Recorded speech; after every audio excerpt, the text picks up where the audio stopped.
Hey guys, how's it going?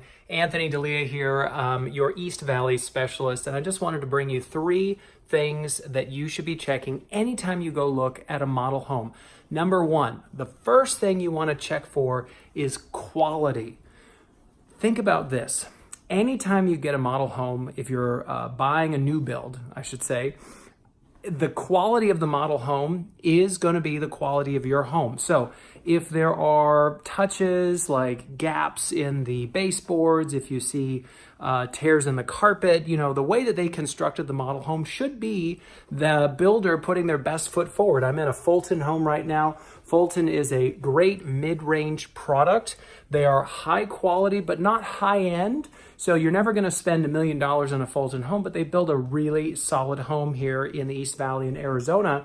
But when you go look around, the details, there are really no flaws. I mean, you're looking for seams, you're looking for gaps. You want to look, again, when you buy a brand new house, you want them to put it together the way you want to put it together. And if they're charging a premium price, they should be, delivering a premium product. So hold them to that. So always check build quality of the models, unless they've been around for a long time and there's some wear. So you have to be, kind of discriminating in that, where you're not judging the builder just based on how all the customers coming in are tracking through the house. So if it's dirty carpet or, there's some paint that's chipped, don't judge them on that. I'm talking about actual fit and finish of the house. Are the drawers good? Are the cabinets lined up? Are the doors hung well? Are the baseboards lined up? All of those kind of details that you're going to be living with.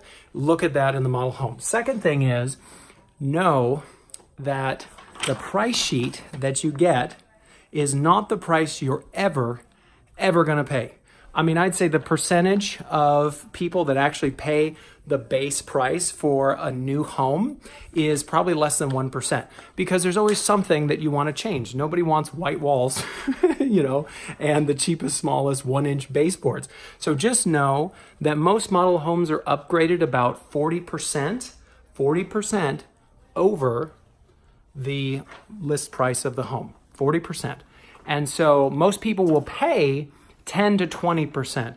And so just know that when you're looking at it, you're basically looking at a fully loaded car on the car lot, and it would be the equivalent, sometimes you go look at new homes and you get in, you're like, wow, this is amazing. Look at all these, they've got treatments on the ceilings and they've got all these fancy things. And it's like, okay, that's great. Just know they're showing you the full potential of what they can do. Now, some builders are a little bit better about being reasonable, where they include a good portion of decent upgrades. And so you always want to ask the builder, the sales agent that's there. If you're working with a realtor, sometimes it's better just to tell them right away, like, hey, I'm working with a realtor, so they don't keep bothering you.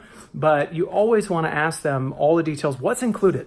When they show me this price on here, I want to know, what does that actually include? Because I don't want to get excited and have the dreams for the model home that I'm looking at and realize that it's going to cost 40% on top of this base price. So keep that in mind, that most upgrades, most people, 10%, 20% of the base price. But a lot of times the builder can tell you what the trends are in their own community. So they may actually tell you, hey, in this community, we're running at about 25% upgrades.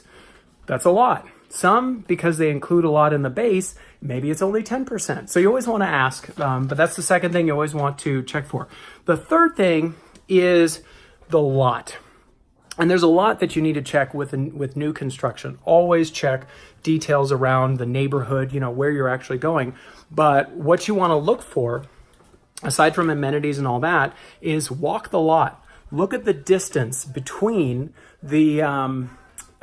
Look at the distance between the house and the wall, because I'll tell you, some of these new construction communities now, I swear they're just running out of land, because there might be the very minimum, the legal minimum, where it's like 3 feet, on one side, and you kind of have to look and ask yourself, what's important? If you want a big lot, don't go just by the model home, because a lot of times the model homes are on bigger lots. They want the yard to look as big as possible. So keep that in mind, that, the lot that you see in the model home is not always the lot you're going to get when you buy the home. So the best thing to do is, when you go to the sales agent and you're looking at the map of the community, just ask, say, hey, what's the lot size? What's the average lot size?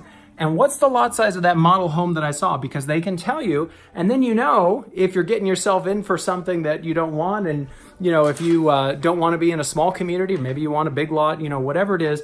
But those are three things that I think will be very helpful for anyone who is looking at new construction. And if I can help, drop a comment in the comments of this video. Ask any questions you want. I love answering questions and helping people out buy and sell real estate in Arizona. So take care, everyone. We'll catch you on the next video. Bye-bye.